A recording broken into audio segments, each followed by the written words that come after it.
Everyone faces questions and decisions that require insight and answers as we move forward personally, professionally, and corporately in all areas of this thing we call life in America today. Hello, this is Joe Schofield, and I invite you to tune in every Monday evening from 6 to 7 p.m. as we talk together and hear from key leaders of all ages and backgrounds about your questions. Interesting, informative, intuitive, but always encouraging. Tune us in on BBS Radio Network.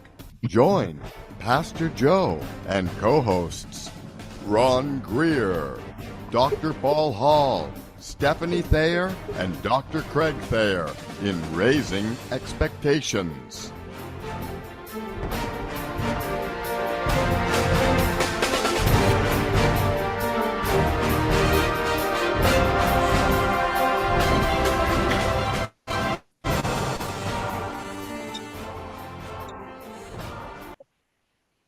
Hey, good evening, friends. It's Monday night, and thanks so much for tuning in to Raising Expectations tonight.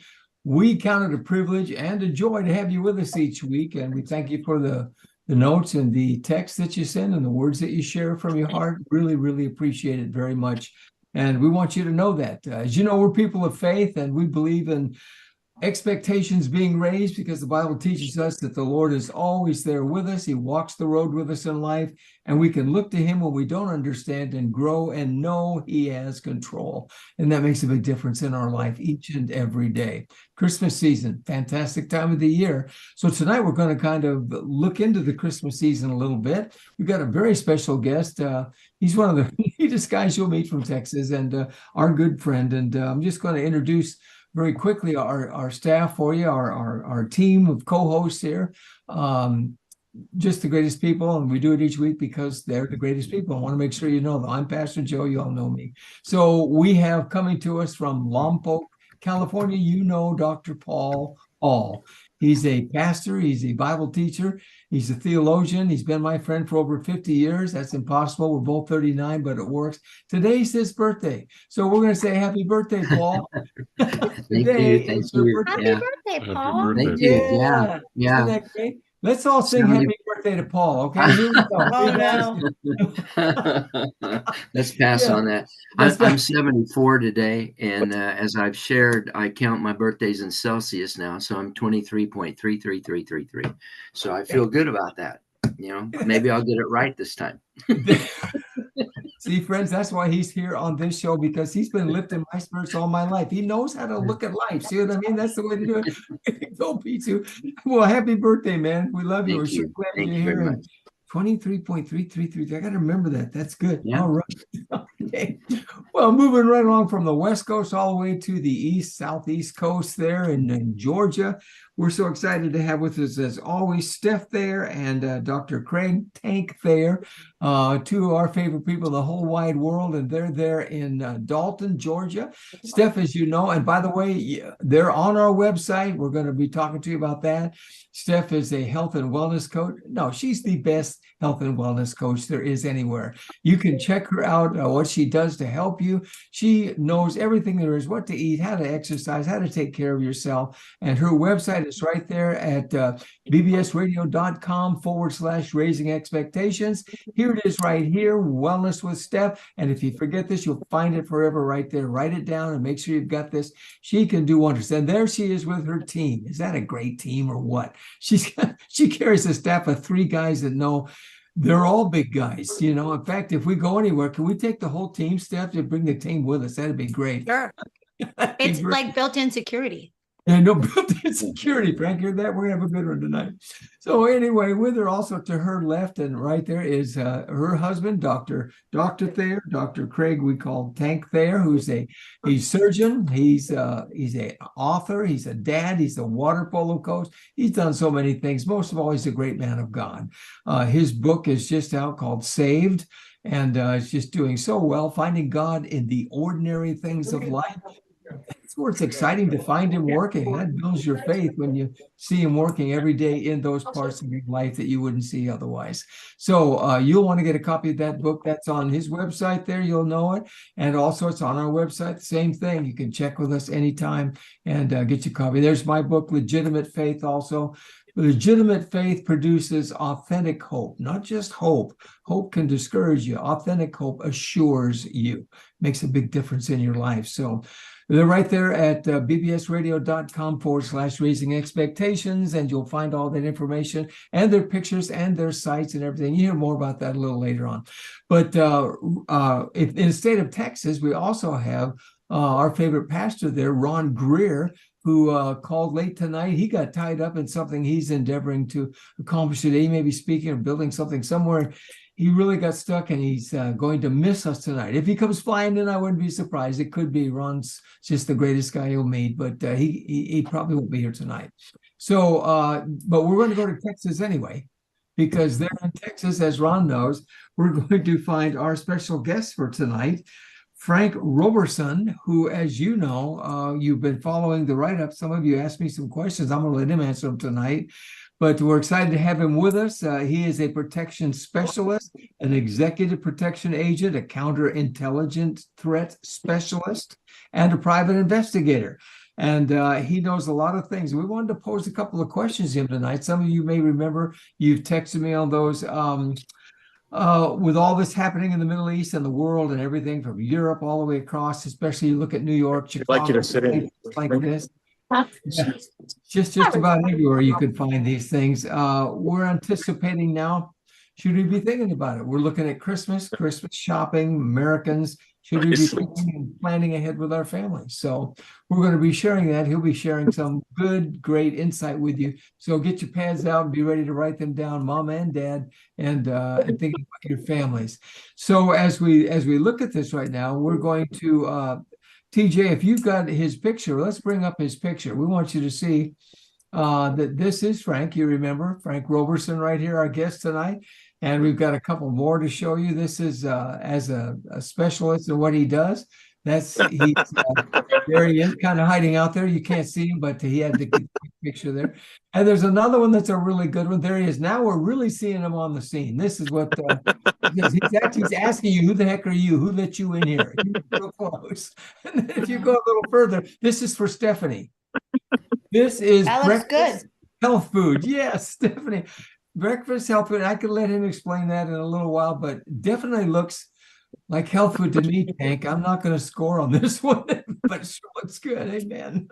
But it is fun month. It's December. So, hey, Frank, we're so glad you're with us, and we're just excited to have you with us. So we want to give you a round of applause from left to right. Welcome to Raising Expectations. Thank you. And the applause heard around the world. That's good to have you with us. Thank you. Those are the best pictures you can get. That's awesome. Yeah. That hot chocolate, it was unbelievable. That thing it looks bigger in person. But anyway, thanks for having me. I appreciate you guys. Oh, it's great to have you with us. Yeah. How's it going? You've been up in other places working. We see you've been on the job, and how's everything going? Yeah, we did a trip to Oregon. Those are pictures from there, and it was pretty cool. It's cold. It was in the 30s. No snow, so nobody got to ski on the trip, which is good because if any of the family members go skiing, I'm gonna have to figure out how to ski real fast. And unlike in the movies, I can't go just hop on skis and start going. But there was some hiking and stuff like that involved, and it started to snow the day that we were leaving, and luckily we got out in time because we would have been stuck there for about 3 days. Wow. Yeah. Yeah, maybe Stephanie's going to have that first question because ladies Okay. first. But just a thought we had, somebody was asking if we could kind of think about those things. The specialist, can you tell them again, and then Stephanie will be ready to roll. Tell them again kind of what it is that you do as you can say it, because I don't want to have to say North Dakota again this week or South Dakota. Like last week, Tank. Go ahead. So I protect and my team. We have a team of 4 now. Since the last time we've done this podcast, we've expanded the team that protect the family in Dallas, And as a company owner, I bring them on board, and now we got different family members that have their own dedicated individual. And then we have a counter surveillance guy that basically what he does is he follows around without anyone knowing and makes sure that we're not being followed and some of those other things, and keeps track of other family members when they're out. And last week it was pretty cool. It was the first time all four of us were working. Two of us, myself and Stephanie, were in Oregon, and Kevin and Michael were here in Dallas doing their thing. And it was pretty cool to have all of us working last week. It was pretty fun. Oh, neat. Stephanie, if you've got a question, we're going to let you take it first. Okay, so I was thinking about that skiing. I would be great to have for the skiing part, but probably not the security part. So what's the weirdest or maybe the most fun activity you needed to do because you were protecting someone else? My favorite part is the advanced work. That's how I cut my teeth, or so to speak. And that was what my specialty was early on in my career when I first got started. So my favorite parts are the parts alone where I'm walking around the cities that we're visiting. My favorite was London. Got to do that. And then Windsor, where the Royal Ascot is. Get to go around and see all the sites and do everything before I'm on duty. It's not very exciting work, that part of it. Nobody really knows you do it. But that is my favorite part of all of it. I haven't had any weird. I mean, the horse races were always a little bit weird because I'm out in the barn with the horses. I'm in the paddock. I was at the horse farms. And I learned a lot about horses. I had to learn their body language and things like that. So I guess that's probably the weirdest thing that you wouldn't think that an executive protection agent would have to learn. But when your boss is there next to an 1,800-pound animal that can, they're so high strung at those horse races in the paddock, they could go crazy at any time they have before. And you got to know and kind of feel when that's going to happen. So that's probably the weirdest thing that I've had to learn in my career. It seems like your job is much harder right now with the turmoil that's going around in America and the world, for that matter. I mean, the riots, and I know you've mentioned before you travel somewhere, you're in contact with, security info and those things. Is that changing at all with all this? Not really. We do the same thing. It's just the issue is now that the family is aware of things going on. So now they're asking questions that they normally wouldn't ask because we normally do that work. They know we do that work, but they usually don't get involved in asking about that work and all that kind of stuff. There's synagogues near the family's house. There are certain things that have happened around the family's house since all this stuff has happened that they get alerts on. So they check to see if we've gotten alerts on, and I tell them that, yeah, we've checked those out, and we do alternate routes and tell them we do all the planning around all that. But that's the biggest difference, is there's more of it in the news. So the family is asking those questions a little bit more because they're more aware of it. Yeah. Have you ever been in a situation, Frank, to where somebody sort of noticed that you were doing something a little differently, and anybody ever come up to you and question you? I'm curious about that. It's funny. We went to took the family to a wedding on Saturday, and standing over by the bar in a suit and tie, in the ready to go, standing post, so to speak. I did have a lady come over and ask me about the Bible that the wedding party signed. And I said, well, I don't work here. She goes, well, you look so official. And the sheriff's deputy that was there, he came over and talked to me a little bit, and we had some fun talking, because I asked, any of these could ever get out of hand, and he said, yeah, sometimes, and all that kind of stuff. But that sometimes it does happen. Okay. But it's usually in those types of situations. So like when we're walking around London, or we're at North Park Mall, or we're going to a restaurant, I'm sitting and eating with them. Unless you're watching out front, watching me pull up, drop them off, escort them in, Gotcha. coming in, you know, that kind of stuff. Unless you're really paying attention, you don't know I'm there. Right. The reason I asked that, in one of the churches I pastored, we had 2 FBI agents, and one of them he did a lot of undercover work, and he said, if you ever see me, don't say hello to me. He said, if I say hello to you, that's fine, but don't say hello to me, because you never know what I'm working on. So I was really curious about how that impacts your life. You know, if people, I know you're good at what you do, and you know, those instances when somebody kind of recognizes or asks you those kind of questions, I was curious in your response, you know, so appreciate that. Yeah, no problem. Yeah, that's scary. I had a good friend who almost drowned in one of the water.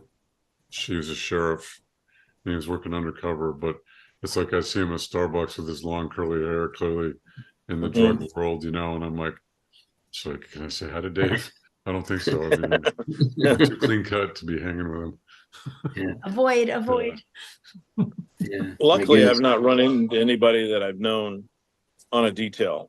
Now, knock on wood, because I'll probably run into 6 of them this week. But I haven't had an instant where I'm actually working where somebody recognizes me or knows who I am yet. So that's pretty good so far. Yeah. I would suspect that's kind of unique, actually, that you've gotten away with not having a, you know, regular person in your life recognize you. Yeah. Good to be in a big city, huh, Steph? Good to be in a metropolitan area. Yeah, well, that helps. Yeah. Most of the people I Dallas know and work with are in Arlington, which is a good 45 minutes away, the Chamber of Commerce there and that kind of thing. And most of them don't go up to Dallas. And the only ones that I've worked with in Dallas are vendors from the chamber that I brought into the family to fix the roof or fix the air conditioning or look at painting their house, that kind of thing. So that's a controlled atmosphere where I'm running into people in that sense. But I like not being recognized, though. Yeah, I would too. I think that's a goal, probably. So with the holidays, what are some things that you would recommend, you know, to the typical family or person traveling about and, you know, staring at their phone, walking and oblivious? Yes, right. Well, that's a good one, because everyone has that it's not going to happen to me mentality.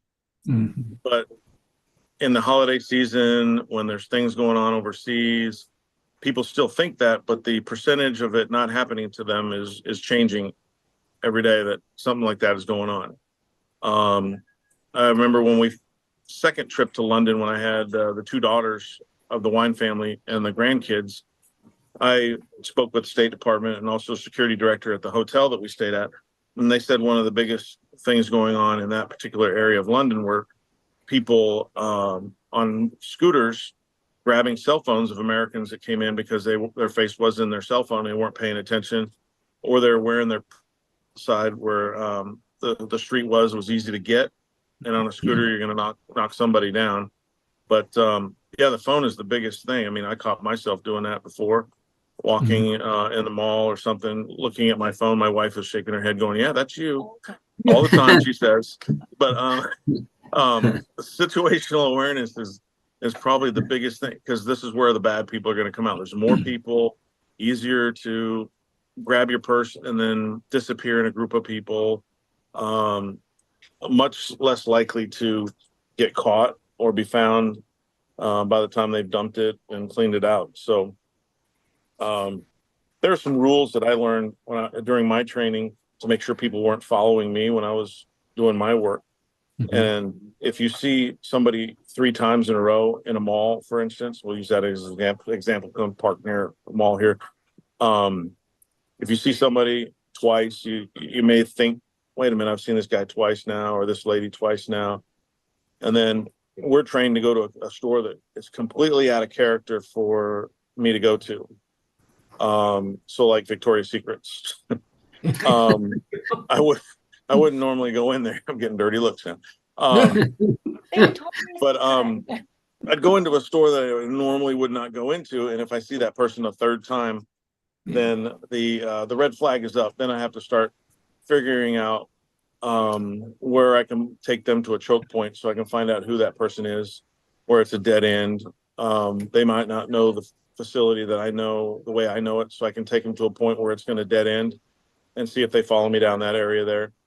And then once I feel like I've gotten rid of them, then I just get out of there, no matter what I'm doing, whether Christy and I are shopping or I'm following a family member or something. If that situation happens, I'm going to go look for law enforcement if I'm a part of the general public, because that person is targeting you. It's a third time that you've seen that person in different stores. Yes. They've been doing a lot of that in the malls where they follow the people all the way out to their car. And then they'll stop them at an intersection or put when they're back in the car to the mall or something and take everything they've got plus the car. Yes. So, that's why I have grocery store duty with the boss's wife, because the shopping center where the grocery store is they've had 4 people followed home from that parking lot. They've had one person accosted by a person in the parking lot, and one person was shot when the people got to their home in their driveway after they've gotten their groceries. The other 2 were just beaten up and taken for everything. But I get a text when she's going to the grocery store, so I go and I show up at the grocery store. I walk around the store a couple times, and even then, you can do that yourself. You don't have to be a professional to do it. If you go to the grocery store, you go around twice. Somebody that's in there for bad things is going to stick out like a sore thumb. They don't have a shopping cart, don't have anything in their hands. They're just wandering around aimlessly up and down the aisles. If you see them multiple times, again, this is somebody that probably isn't there for good reasons. And if you can, go back and shop later or alert the manager to maybe see if they have some security in the store to keep an eye on them. I'm finding out that more and more facilities have discontinued having security. The hotel that we went to in Oregon, that's a pretty famous hotel, popular hotel, but the only security they had was the manager on duty. It wasn't trained to be security. He's trained to be a maintenance guy and manage a hotel. So there's not a lot of help anymore nowadays because people don't want to put out the expense and they cut back on employees. I don't know about everywhere else in the country, but there's a lot of places in Texas here that open at 11 and close earlier so they can only have one shift. So they cut back security, they cut back their staffing. So our Hobby Lobbies had two nights in a row that Christy was there. In a good part of town has had somebody go in, grab something, and just run out the front door. Yeah. And that's because there's no security. This is the time of year usually they beef up loss prevention, put some guys at the door, whatever, but they're not doing it still. Yeah. But, the hospitals, they teach you about active shooters. And so, how to, and it's, run, hide, barricade, and or fight. And the fight's going to be to the death. So you need to be prepared. And then, and what they don't teach you is simple things like if you're ever cornered that way, grabbing an automatic, semi-automatic handgun by its slide, you may get shot once, but the next bullet won't load if you grab it correctly. Or a revolver, it can't spin, right? So simple things like that. If you're stuck, we're taught if we move around. So when there was an incident that happened a couple of weeks ago, I'm trying to walk to the car. Christy's going to drive, so I have a more controlled environment. So I apologize for moving around. But we've had we're trained to kind of move back and forth because you can't focus on a target if you're moving back and forth. So sometimes I will stand, and we had a confrontation, I forget where it was, but 2 weeks ago. And the boss knew that I was getting to my limit with it because I started standing in place but moving side to side.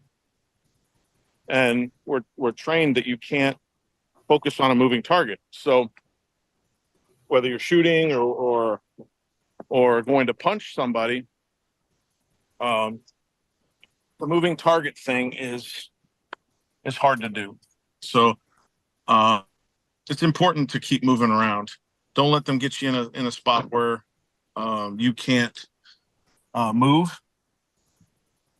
And one of the best rules, I think I've shared this one before on on this show is they do statistics of the FBI every year on attacks and people who are attackers. And the rule is still 21 feet, 21 feet, that's 7 paces, basically, away from you. And the reason why it's that far is because even if I am ready to pull a firearm or a knife or anything like that, that person has made a decision when they're going to come at you. It takes us about a second and a half to acknowledge that. And in that second and a half, they're already more than halfway to you. And then once you acknowledge it, then you have to pull your weapon or react to them coming to you. And by that time, they're already on you.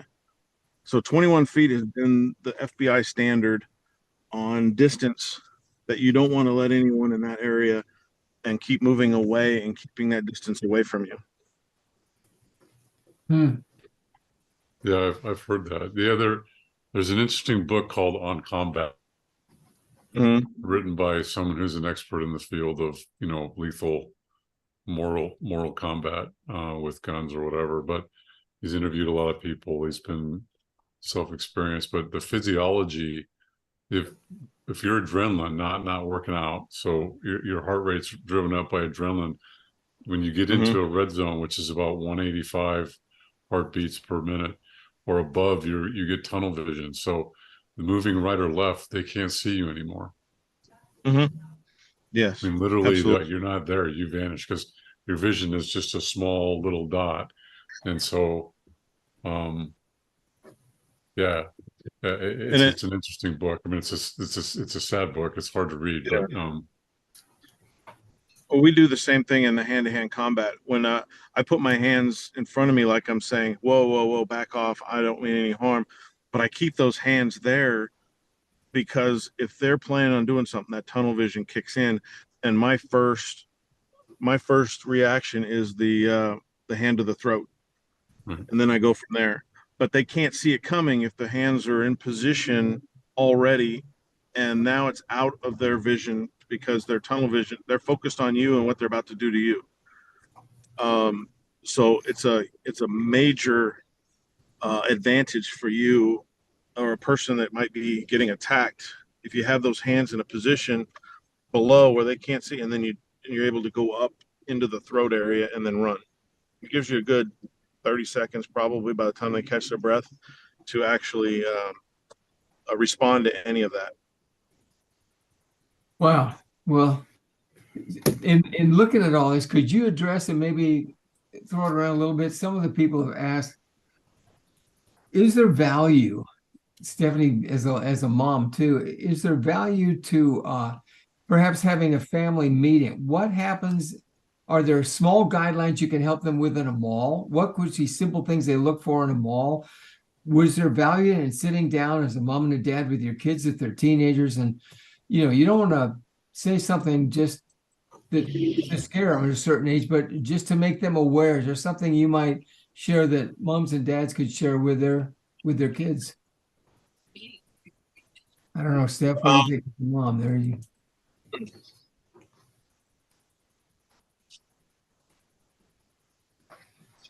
That for Stephanie or me? Yeah. Oh, I was just agreeing and saying, yeah, I'm curious what Frank would say. Yeah. Okay. Sorry. Educating kids. I've had meetings with the two heads of the family and the two kids, and we've had the conversation. We have a code words that we say when it's time to go. I always keep an amount of cash in my pocket when I'm with them, so that if the phrase is spoken by any of the people at the table, then I'm putting money down, cash down for the food or for whatever it is, and we're getting up and walking out. So the kids are also not able, and they've actually left their mother out in the cold. They don't let anybody in the house if they don't have the code word to get into the house, even if they know them. and they've been very, very good at that. Same thing at the mall. They're not going to get into the car with anyone. And if I have one of my guys, since the daughter wants to leave the mall early, my guy that's going to come get her, even though she knows him, he's going to have a code word that the daughter and I have come up with to say to her that no one else is going to know but Kevin or Stephanie on our team.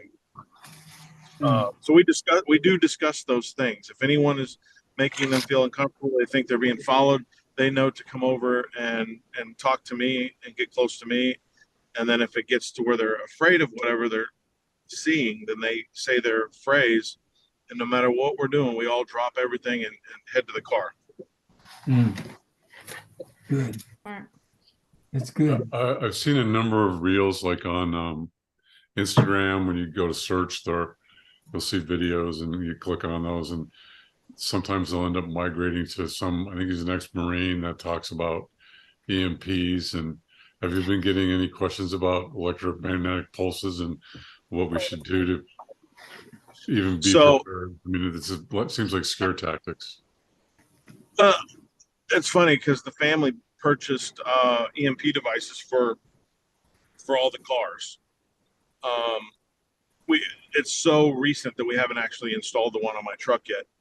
But they have one on their home. They have one on their ranch home. They do not have one in their condo downtown Dallas, but they have one on all the cars that they have except for the newest one and mine. But we have them to be installed at any point.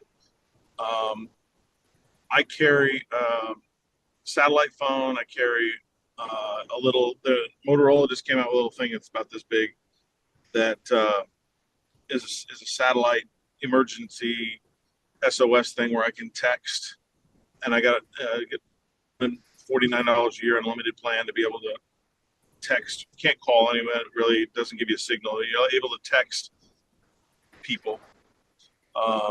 So there are things in place for that. We keep bottled water, distilled water. We do keep some of those things because the family is aware. At the condo, there's a train tracks that go through there that carry waste and fuels and all this kind of stuff. So before me, they actually went and got fitted for gas masks and have those at the condo downtown. So there are simple steps. I carry, the word just left my mouth. The liquid stuff you put in your mouth if there's radiation in the area. Oh, iodine. Iodine, yeah. So I carry a little vial of iodine, enough for all of us if we're all in the car. So we are prepared for a lot of that stuff. They don't go nuts on it.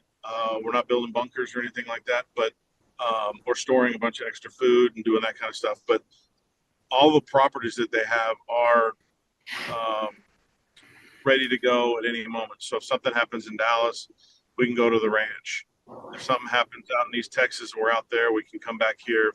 At the house in Dallas, we can go to downtown Dallas. There's different places that we have set up on a list that we can go if anything like that happens. Yeah, another similar, but probably a more reality risk.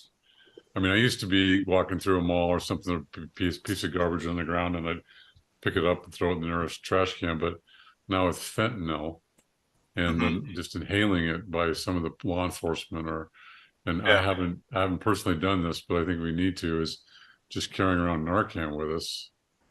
Yeah, we added that. Yeah, and it's easy to get nowadays. They just approved it, I guess. So we carry, I carry a box, and we have an emergency room in their Dallas house, and I have it in two of my backpacks actually. So one backpack is my crossbody that I'll take when we go to the fair or something like that, or we're planning on walking around for a little bit. But in the main backpack, there's Narcan as well. And knowing the exits too, right? For a mall, the kids make sure they know where to meet up if there are certain exits. Well, yeah. People joke with me about the exits. I went to a chamber meeting one time where a new car dealership opened up a new service center, and the president of the chamber was standing there with the owner of the dealership, and he goes, "Hey Joe, watch this. Hey Frank, how many exits are there?" And I had 13 stalls, 6 doors, 2 out to the back. And I listed the whole thing out there, and everybody loved that. But it's important to know that. But when you have to, if you get separated or whatever, there is an extraction point where everybody tries to get to, whether they go 2 blocks away, hop in an Uber. The daughter of the family that I protect, there are instructions for her to go to a different location that she feels safe to call for me and meet me there. And there's an app that's on the phones that when she triggers it, it'll lead me directly to her exact location. But if you're a family in a restaurant, something's happening. If you get separated, you guys want to have a point. I mean, this is where it starts to get a little, sometimes will be seen as over a little bit too much. Is when you go into a restaurant with your family to go enjoy a dinner on a Friday night, the last thing you want to sit there and talk about is, hey, if somebody comes in with a gun, we're going to go meet over in the Walmart parking lot over to on the grocery side on aisle 6 and rendezvous in there. You don't want to think about all that stuff. But as a general sense, everyone's got phones nowadays. And if something happens, you want to know where an exit is that you can all get out. That's not the front door. And that's easy enough to look. If you guys talk to your kids and talk to the family members enough, any restaurant you walk into, it's where everybody comes in. So everybody naturally is going to go out that way if something happens. You just had to find another one. That increases your success on getting away from the danger and making sure your family didn't get caught up in heading towards the door and running into more bad guys, coming in or standing there waiting for everybody to go out to the front and do something as they're coming up front. Everybody else.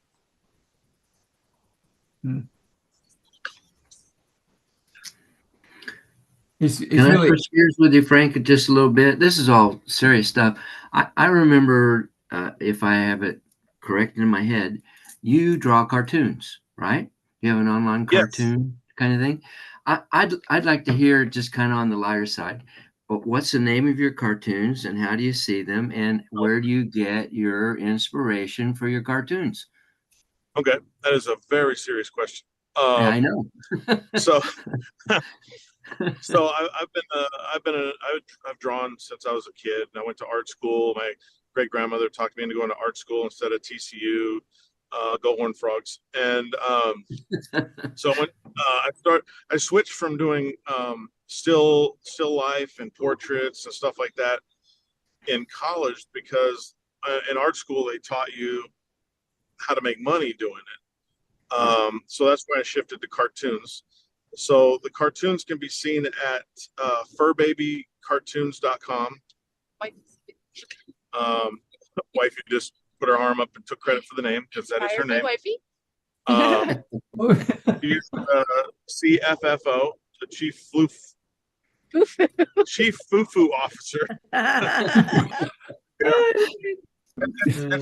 a big bad protection guy, saying Chief Fufu Officer is very difficult for me.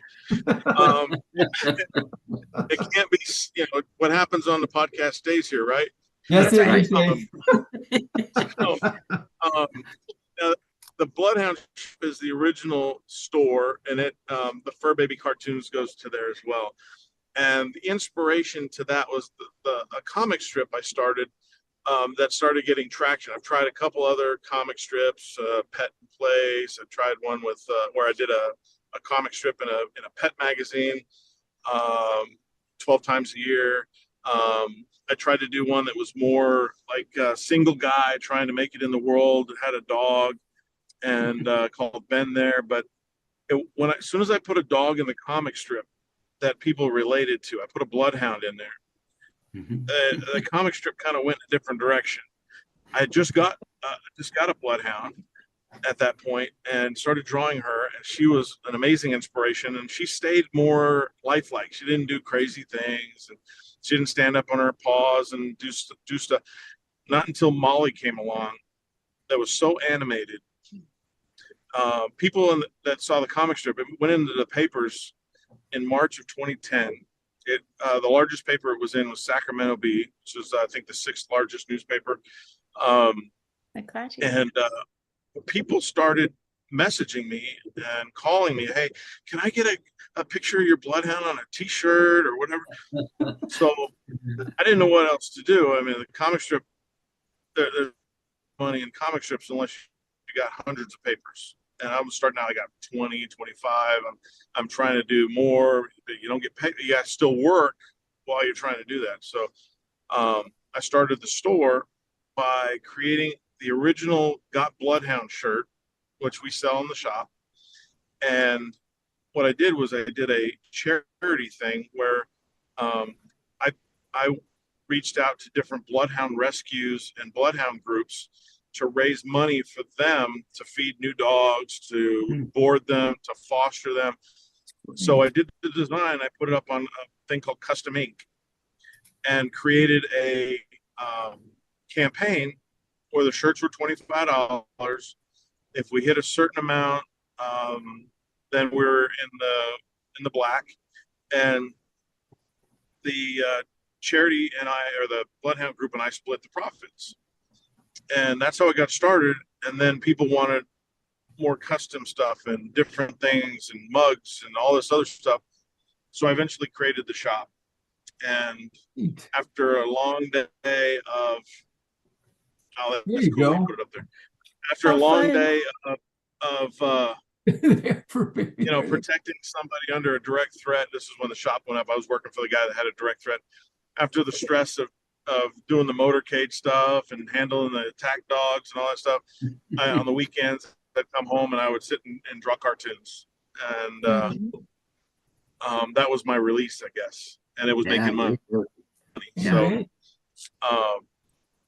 so that's where that came from and how it got started. But the Bloodhounds, the 2 dogs, were definitely huge inspirations, especially Molly. She's the one that gave the character more life and personality. You know, when Miley Cyrus came out with the Wrecking Ball song, I put Molly on a wrecking ball. And it was a very popular shirt. You can see it on the website there. And there's other ones. And then and now we got rabbits, horses, I think 47 breeds of dogs. We do everything now, and 99% of it is custom work. But about this time of year, people go on there and buy pajamas with the bloodhound on it. And I started a tradition last year with the Christmas moose hound design. So I have a shirt I walk around in, big old tough guy walking around in a bloodhound with moose antlers and a Santa hat. Christmas moose. I love it. Design. That's great.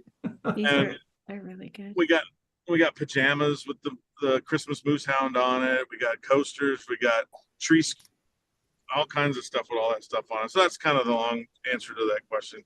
Yeah. But if they go to that site, they can get some Christmas T-shirts, or at least there's Christmas stuff on there. If you want it customized, put a name on it, something like that. It's like, I think it's $20 to do that. It takes a little bit of time. There's the Christmas section. Yeah, there we go. Really fun. There's flip flops. There's the moose hound. There she is, the moose hound. Look at it. There's the moose. Look at that. It's great. So I couldn't get them done in time, but I have Christmas hockey jerseys, kind of like Christmas Vacation had the moose on the front of it. Right. Yes. We're having the moose hound, Christmas moose hound, put on hockey jerseys, but I just couldn't get them done in time to put them in the shop for this season. But next season we're going to have hockey jerseys where you can have your name put on the back and have a number of your choice, but have the moose hound, Christmas moose hound on the front. Oh, that's great. Yeah, so Bloodhound will always be a part of that shop, but we've branched out to our 4 little puppies that are in there too. Yeah, I like the Longhorn one. Yeah. Oh yeah. I did that design when I first moved back here in 2018. That was when it was the Bloodhound shop, Texas, right underneath it. Put the Longhorn connector. And what's the name of the little white dog that protects your home now, that ferociously attack anybody? Oh, that's Lily. Lily, That's it. we take her for a walk, and a guy drives by in a motorcycle. She jumps on her leash, She'll trying to go attack get that anything. motorcycle. That's right. It's crazy. But she is. Ankle I- shredder. Yeah. Yeah. Now Christy tells this story better. But when I lost Molly, my 120-pound bloodhound, I was like, I want another bloodhound. I want another bloodhound. And then Maggie, who's in there, she's under the got rescued. She's the chunky one. She's the little chunky one we call Moosopotamus. Oh, yeah. In fact, I'm working on the I want a Moosopotamus for Christmas instead of the. Oh, that's a good idea. Yeah. She's actually dancing in a tutu like in Fantasia with a Santa hat on. But, that one hasn't been released. I put the sketch up last year and I haven't had time to finish it up, but that's where she's going to be. But she came into our life on Black Friday 5 years ago, right? 2019. 2019, after about 6 months after Molly had passed. And I told Christy, I want a big dog. I don't want to be one of those guys that walks around with a little white fluffy dog, going places, carrying it around, sitting in my car with a little white fluffy dog. And there I was going to Lowe's the other day, and Lily, carrying Lily, she's in her little pink. I'm changing that. I just ordered her a tactical harness that says protection dog. She's all of 11 pounds, but she's going to have her tactical harness on. She got scared and Daddy. She got scared when we walked in there, and I put her down, and I had to carry her around. And then a big guy that used to play football, he had a Cowboys outfit on and a Santa hat. He comes over and says, my best friend had a little white fluffy dog like that after his Great Dane passed away, and he swore he would never have a little white dog. I said, let me tell you something. Let me tell you a story. So the two of us are standing there talking about, we don't want little dogs. We want big dogs. And we all have little white dogs. So yeah, Lily's the attack dog. Those are great dogs. Yeah. They're so personal. Pound for pound, she's the first stuff. That's it, Tank. Pound for pound. Watch out. Hey, we may go into a joint situation with you later and have you use your famous one and do a raising expectation with the dog with a cap on or something for us. That'd be fun, wouldn't it? We'd all have the same coffee. Cool, yeah. A lot of our people would like that. You design it the way you want. That'd be fun. Well, Frank, thanks for coming on. I bet you got to get back, and we should appreciate you and your driver too, Chrissy. Good to have you. Good to see you. Thanks for sharing it. There's Chrissy. All right. You don't let anybody drive this vehicle. This is amazing. Yes, only the distraction of being on a podcast allows her to drive my vehicle. Loving it. Well, hey, God bless you both. Thanks so much, and you're really you're a special guy, and we appreciate your talents, your gifts. We appreciate your heart, and we pray for you, and we'll always pray for you, for your safety, for all you do, for how you help so many people. And we just look forward to talking to you again soon. And Chrissy, thanks so much. Every time I go down a grocery store aisle now, I think about Frank explaining how to do that now for you. And we all think about that now. So we're learning a lot of good stuff. Thanks a lot for helping him out on that one. Okay. Bye-bye. Thank you, guys. All right. God bless. Thank We'll you. see you later. We'll let you run. I know you probably have to get going. So we're gonna Thank you let so much, Steph guys. do a commercial Thanks, for us. Frank. But we'll Thanks, Frank. see you soon. God Good to bless. see Merry you. Merry Christmas. Christmas. Merry Thank Christmas. you, guys. Merry Christmas. Thank you so much, guys. Appreciate you guys. We'll be on your page. Thank I you. want to get one of those mugs, one of those t-shirts. All right. We'll see you later. Thanks. Thanks. Yeah. Hey, right, Steph, thank maybe you could do a quick word for us for Christmas. Sure. Thanks. Sure. It is Christmas time. It's end of year. Don't forget about your giving. We're working on our taxes and the budget and where we can give and all of that. So you're probably doing something similar. We always appreciate your generosity, your commitment to sharing the show with other people, for giving generously. You can go to the website and find out everything there is to find out about us. bbsradio.com/raising expectations. The donation information is up at the top. I always suggest, even if it's foregoing a coffee or a meal, it all adds up. And when it's kind of like that crowdfunding, when everybody does a little bit, it adds up to a lot. And you can scroll down, you can find out about each co-host, you can listen to past shows, you can log into the live ones, you can learn about Craig's book, about Joe's book. And I saw today, I'm a Apple user. I saw that we are on the I don't know, the Apple podcast link thing. Yeah. I was like, look at us. I mean, we just keep getting on more and more platforms. If you're looking for us, you're going to find us. So if everything else fails, you can just look for Raising Expectations and you're going to find us. So that's pretty exciting because we have an amazing team that does awesome things and gets us out everywhere we need to be. We do. You guys are terrific, just wonderful. We've got a great setup coming. I've got Dr. Duncan coming back for us that you all liked from Dallas. I've got John Brooks coming back with his son, speaking about resolutions with your sons. Can't wait for that because you're going to have a lot to share, you two, with him. It's going to be a great show. And we've got the founder of Wycliffe Bible Translations and the way they ship their books out to everybody. She's going to be with us, Grace Townsend Gorth, and just some great things. Of course, Denise Gary Panhole will be back with us running for the Senate seat vacated by Dianne Feinstein. All these things are coming up in January. And we also have one of the main missionaries for them that's going to one of my students from years ago. And he and his wife are going to be sharing what they do all over Africa and the world with JARS, which stands for something I forgot. It's not a jar, it's a plane, I think. But it's part of Wycliffe, and I'll let them explain. You're going to like them a lot. They traveled in sunshine with us. Boy, is that getting me old. He said, of course you're old, Pastor. Said, I'm 65. And I said, you can't be. He is 66 already. You wouldn't know it, though. He's a great guy. I worked as a youth pastor for his dad, Bob Rich, a pastor. So in any event, we're going to have some great days coming up. And Christmas around the corner, that'll be coming up. Next week, we've got the men's ministry group coming again to share how to do Christmas for your wife. This ought to be pretty interesting. How's that, Steph? We're trying to keep this thing going in the right direction. So he'll be back with us. And this time he won't be on a lake fishing in Minnesota. He didn't know. And I said, no, we're not going to get you that far. We may be all over, but that's not going to work.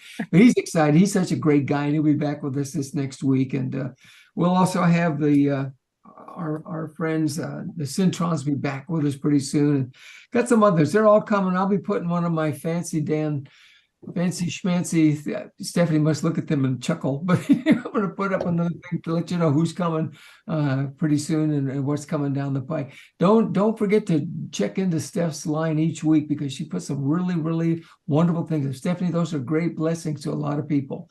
My daughter and other ladies I know, they check into those also. And same thing with you when you have a word up there. Paul and I, we just really appreciate and love you both. Right, Paul? And today's his birthday, and I'm looking at the clock, and it is 6:53, so we are ready. You guys ready? We got to do this. Here we go. Yeah. Uh-oh. Happy birthday to you. Cha-cha-cha.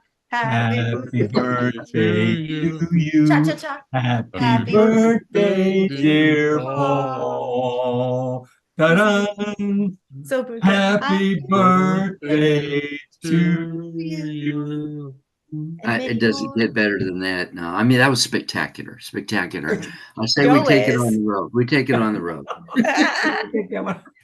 You can turn off our mics and turn up Joe's mic. Oh no, you guys were just terrific. We'll get Ron back in there with us, and we'll make a next CD out of it. CD, boys, we'll make the next whatever they call them. Anyway, it's 6:54. We still got a minute, so you guys all ready for Christmas?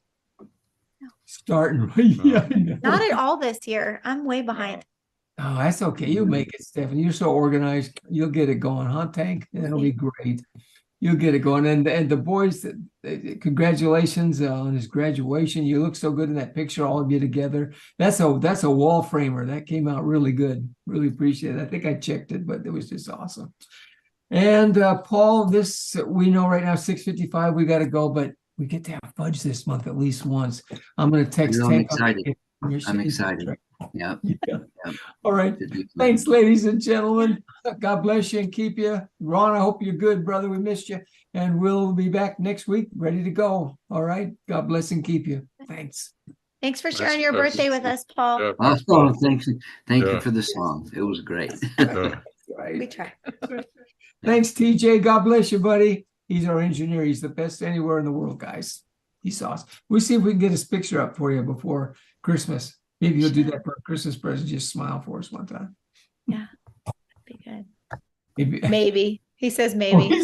A note to me. Ha ha. He's silent. He's silent. Yeah. Oh well. Okay. Well, sorry, TJ. We'll look forward to it anyway. We're still on, I think so. Maybe my clock doesn't work. So if you guys want, that's working out real good. Oh, I've TJ's determined to got it. watch a list of Christmas movies this year. Last night it was National Lampoon's Christmas. That The was best boy, I one. had such fun in that. That was so fun. Yeah. And yeah, Frank cracked me up when he said you're going to get hockey shirts because that's what Griswold was wearing. At the end, it was really funny. But Yeah. I just love those. Yeah, great So great good. movie. Yeah. That's the one where the Steph cat one time posted the whole rant that he goes through. And what's the boss there? Holy whatever, give me the Tylenol.